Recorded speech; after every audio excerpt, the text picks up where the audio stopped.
আসসালামু আলাইকুম রহমতুল্লাহি ওবরাকাতু। বিসমিল্লাহির রহমানির রহিম। সম্মানিত দর্শক, আরেকটি গুরুত্বপূর্ণ প্রশ্ন এসেছে আমাদের কাছে। ঝড় তুফানে রাস্তায় কিংবা বাগানে আম জাম সহ বিভিন্ন ফল পড়ে থাকে, এগুলো নেওয়া কিংবা খাওয়া যায় হবে কিনা। অত্যন্ত গুরুত্বপূর্ণ প্রশ্ন নিশ্চয়ই। আরেকজনের ফল আরেকজনের গাছ থেকে পেড়ে খাওয়া, এটা ইসলামী শরীয়তে নিষিদ্ধ, তার অনুমতি ছাড়া। তবে গাছের নিচে যদি ফল পড়ে থাকে, এটা এমনিতে পড়ুক অথবা ঝড় বৃষ্টিতে পড়ুক, যে কোনোভাবে যদি গাছের নিচে ফল পড়ে থাকে, তাহলে এক্ষেত্রে ফতোয়ায় স্বামী সহ বিভিন্ন ফতোয়ার কিতাবে সবিস্তারে আলোচনা আছে যে শহরে হলে কি হবে, গ্রামে হলে কি হবে, আবার আপনার ফলের বাগানে হলে কি হবে। আমরা এত বিস্তারিত আলোচনায় না গিয়ে আমাদের প্রশ্নের সহজ সমাধান যেটুক বুঝলে বা যেটুকু আলোচনা করলে হবে, আমরা শুধু সেটুকুই আলোচনা করি। এই বিষয়টা বোঝার জন্য আমাদের একটা সামাজিক অনুভূতি আগে বোঝা দরকার যে একজন মানুষ যখন ফলের গাছ লাগান, তখন তিনি সেটা নিজের জন্য বা নিজের পরিবারের জন্যই লাগান।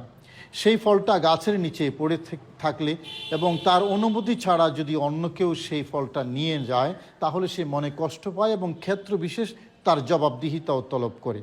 এই মনে কষ্ট পাওয়া বা জবাবদিহিতা তলব করা, এটা এ কথার প্রমাণ যে গাছের নিচে পড়ে থাকা ফল তার অনুমতি ছাড়া যদি অন্য কেউ নেয়, এটার উপর তার পরোক্ষ হলেও নিষেধাজ্ঞা আরোপিত আছে তার পক্ষ থেকে। সুতরাং যদি নিষেধাজ্ঞা থাকে, সেক্ষেত্রে শহরে হোক গ্রামে হোক, ফতোয়ার কিতাবের সামারি হলো এই: তার অনুমতি ছাড়া গাছের নিচে পড়ে থাকা ফল আরেকজনের নেয়া বা বক্ষণ করা, এটা ইসলামী শরীয়তে নিষিদ্ধ।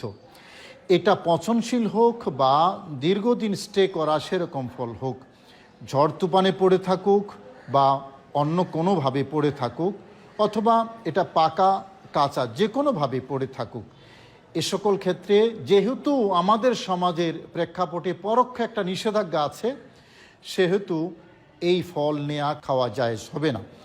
তবে এখানে একটা বিষয় আছে, অনেক সময় গ্রামের লোকেরা শহরে থাকে এবং শহরে তার বাড়ি গাড়ি, শহরেই তিনি বসবাস করেন টোটাল ফ্যামিলি নিয়ে, শখের বসে গ্রামের মধ্যে ফলের গাছ লাগিয়ে আসলেন এবং তার অনুভূতিটা এরকম যে ঠিক আছে, আমি ফলের গাছ লাগালাম, এখান থেকে ফল মানুষে খাবে, আমার কোনো আপত্তি নেই।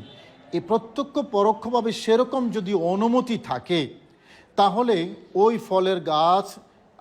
ফলের গাছের নিচে যদি ফল পড়ে থাকে, ওই ফল খাওয়া এবং ফল নেওয়া এই ব্যক্তির পক্ষ থেকে যেহেতু পরোক্ষ অনুমতি আছে, এটাতে কোনো সমস্যা নাই।